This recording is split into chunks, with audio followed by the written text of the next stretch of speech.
A paz do Senhor, irmãos. Hoje eu vim trazer uma palavra. E para quem não me conhece, eu sou Jalane Raiz. E essa palavra se encontra no livro de Jó. Por que eu escolhi essa história? Nós sabemos que Jó passou por toda dificuldade. Hoje eu irei falar. Eu não irei ler a palavra, mas eu irei falar um pouco da história de Jó. Nós sabemos que Jó ele era o homem mais rico do Oriente, era o homem mais rico da cidade de Uzi. E ele tinha vários filhos belos, ele tinha família, ele tinha muitos, como é que eu posso dizer? Muitos boi, ele tinha muito gado, ele era muito rico mesmo. Imagina uma pessoa tão rica na sua mente agora, nesse momento, uma pessoa milionária, que agora no tempo de hoje, no tempo moderno, a riqueza para os outros é a pessoa que ela tem muito dinheiro, mansões e mansões. E é isso, Jó naquela época ele tinha muitos gados, ele tinha muitos boi, ovelha, e ele tinha muitos servos, pessoas que trabalhavam para ele. E assim hoje eu vim trazer a história de Jó porque muitas vezes nós mesmos se perguntamos, né? Por que eu passo por tanta provação? Por que eu passo por tanta dificuldade? E aí eu vim trazer a história de Jó. Não tem uma história melhor na Bíblia para contar uma história de provação, que foi Jó. Jó ele perdeu tudo que ele tinha. E começou como isso? Os anjos foram até o céu e o diabo foi com eles.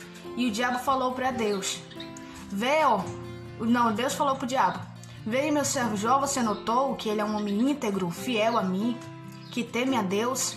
E aí o diabo ficou falando que Jó só era fiel a Deus pelo que ele tinha, pelo que ele era naquela época, que ele era muito rico.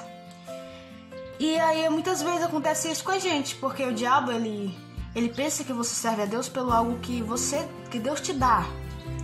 E tem muitas pessoas que adoram a Deus pelo que Ele dá, necessariamente. Mas hoje eu irei falar da história de Jó porque é uma história que fala muito comigo. E aí o diabo falou: tira tudo que ele tem, toca em tudo que ele tem, e certamente ele te amaldiçoará. E aí Deus deixou que o diabo fizesse aquilo para provar a fé de Jó, para mostrar para o diabo que Jó era íntegro de verdade. E o que aconteceu foi que veio a primeira provação e aí Jó perdeu tudo. E aí eu vou ler agora uma palavra em que Jó falou, que eu achei muito bonita, que diz assim: ao ouvir isso, Jó levantou-se, rasgou o manto e rapou a cabeça.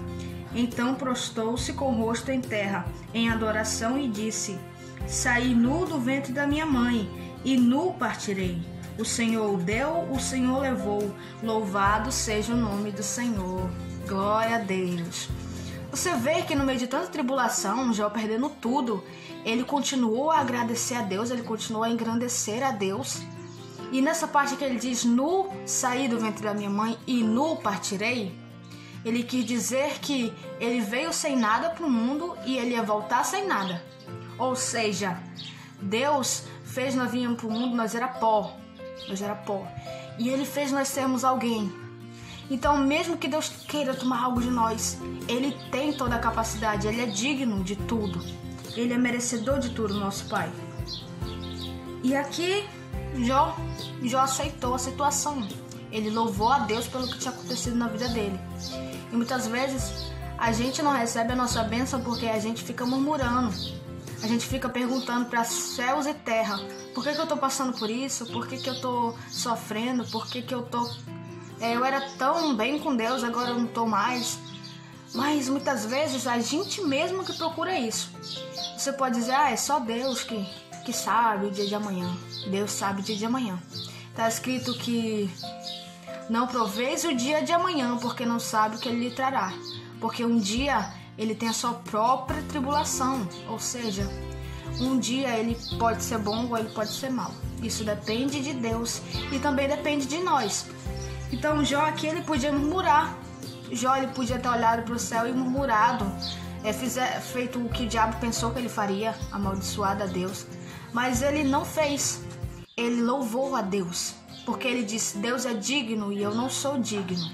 Deus pode tirar tudo de mim, porque eu não adoro a Deus pelo que Ele faz, mas pelo que Ele é. E isso é muito interessante, temos que adorar a Deus pelo que Ele é. Mesmo que nós estejamos passando pela tribulação, mesmo que nós estejamos caindo, mas nós temos que adorar a Deus, irmão. E assim, os amigos de Jó vieram, algumas pessoas que vieram contar a notícia e disseram assim para ele: eu fui o único que escapou para lhe contar, eu fui o único que escapou para lhe contar a notícia. E isso deixava ele muito mais aflito. Ele, meu Deus, escapou alguém para contar para ele. Sempre vai ter alguém para nos contar. A gente pode estar em qualquer lugar e pode estar acontecendo várias coisas, mas sempre vai ter alguém para nos contar algo. Sempre vai ter alguém para nos trazer a notícia. E muitas vezes essa pessoa é enviada por Deus para a nossa vida. E aqui Jó, ele também, antes aqui na introdução do livro de Jó, ele fazia banquetes com a família dele. E aí ele convidava, reunia todos os filhos e filhas. E aí ele, depois daquilo tudo, daquele banquete, Jó, ele oferecia um holocausto a Deus em favor dos filhos dele, porque ele pensava, talvez meus filhos lá no íntimo tenham pecado contra Deus. E aí, era isso. Ele de madrugada oferecia os seus filhos a Deus. E assim, você pensando assim, Deus disse que ele era íntegro. Aí você pensa, mas por que ele teve que passar por isso? Era para testar a fé dele. Porque se você ler Jó, o livro de Jó, você vai ver que depois Deus deu tudo para Jó novamente. Só que Deus, ele não deu o que Jó tinha antes. Ele deu mais, ele deu em dobro. Jó tinha filhos bonitos, Deus deu filhos mais belos. Se Jó tinha muitas cabras, muitas ovelhas, Deus deu o dobro do que ele tinha. Ou seja, Deus abençoou ainda mais. Então, muitas vezes, se nós vemos ali uma água ali se mexendo, tal, tá vindo ali uma tempestade grande. Aí eu adoro a Deus por isso. E aí, sabe o que vai vir depois? Vai vir um dia de sol. Vai vir um dia em que você vai olhar e dizer, tá tão lindo hoje. É porque é assim que Deus faz. Ele testa a nossa fé para ver se a gente vai murmurar ou se a gente vai continuar em pé, adorando a Ele. É isso que eu quero deixar para tua vida. Amém.